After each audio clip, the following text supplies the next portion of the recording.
Urashima and the turtle. Oh, I'm Suma. I Okay. show you. Are you ready for me to start reading? Yep. Okay.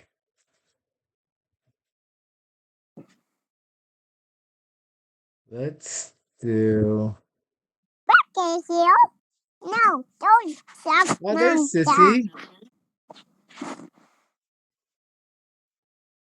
Please, hold it, please. No. Okay. That's no.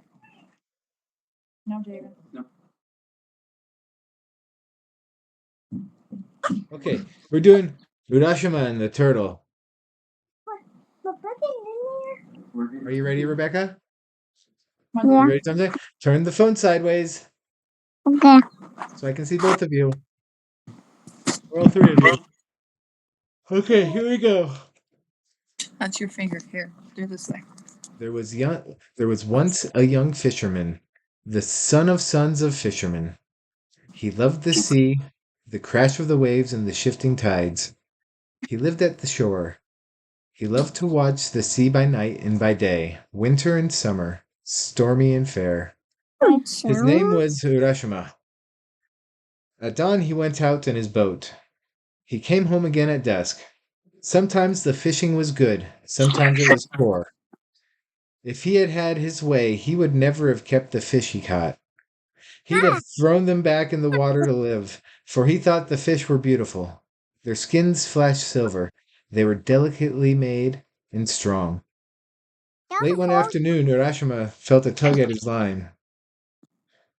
He reeled in. He expected to see the shimmer of a sea bass. Instead, he saw a turtle. Feel Urashima better. smiled Feel. and threw the turtle back in the water. I'd sooner go hungry tonight than kill a young turtle, he said. Turtles live long, long lives, and this one was young. No The one. turtle hit the water in a wide splash of foam. From the spray sprung a Hey. girl more beautiful than the day and the night together. She came to sit at Urashima's side. She said, I am the Sea King's daughter. We live at the bottom of the sea. Father let me change into a turtle to test your good heart. Indeed, you are good and kind. Will you come and share my dragon palace in the kingdom of green waves? Urashima saw only her great beauty. He What's wanted to that? be with her always.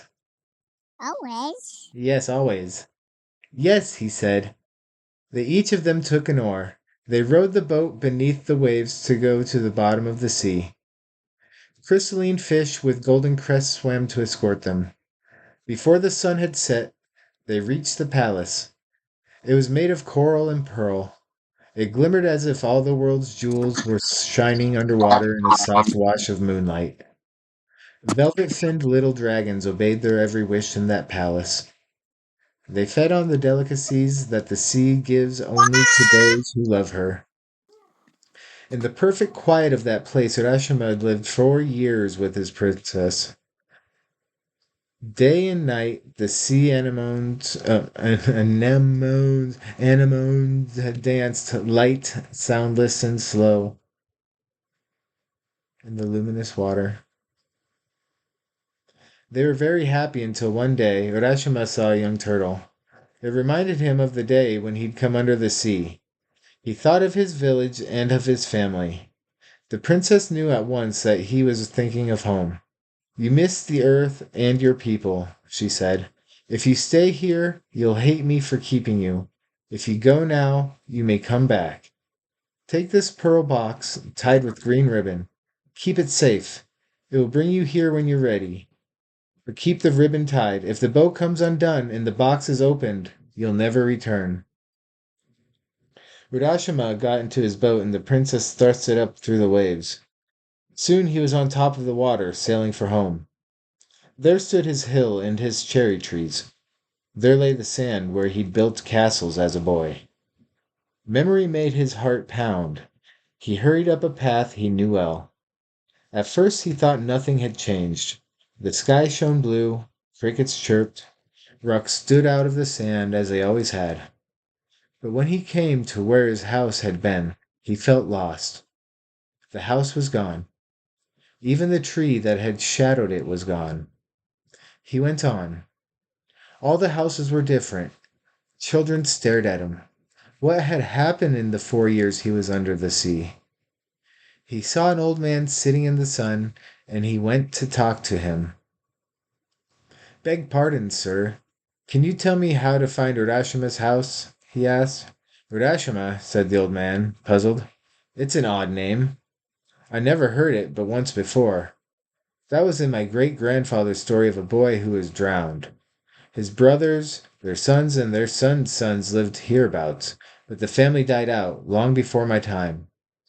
It's a sad little tale, isn't it, stranger? A young man went fishing 400 years ago and disappeared. They never found even a stick from his boat. The sea simply swallowed him up, said the old man. Fatherless, motherless, brotherless, homeless, Urashima was a stranger in his own village. The old man pointed with his cane. You might find his tombstone in the old cemetery, he said, down that way. Slowly, Urashima went to the cemetery. There, beside his parents' tombstones and his brothers', was his own name, cut in a worn old stone. Now Urashima understood. There was nothing for him in this village. Here on earth he had been dead and gone for 400 years. He must return at once to his beloved princess. He still had the pearl box, tied with green ribbon. He knew he mustn't lose it. He knew he should hurry, but he felt tired and discouraged. He went back to the beach slowly. He sat to rest on the sand with the box on his knees. He wondered how he could return to the palace. Brooding, without thinking, he untied the ribbon around the box. Absent-mindedly, slowly, he opened the box. A white mist drifted up and hung an instant on the air. It had shape, cloud soft, of his dear princess. Urashima held out his arms, but the mist disappeared on a sea breeze. He ran after it, but it had gone. At the water's edge he stopped. He felt so old. His back bent. His hands shook. What that? His hair whitened and fell. What that? His muscles... Can you hear me? Yep. Okay. His muscles failed and vanished.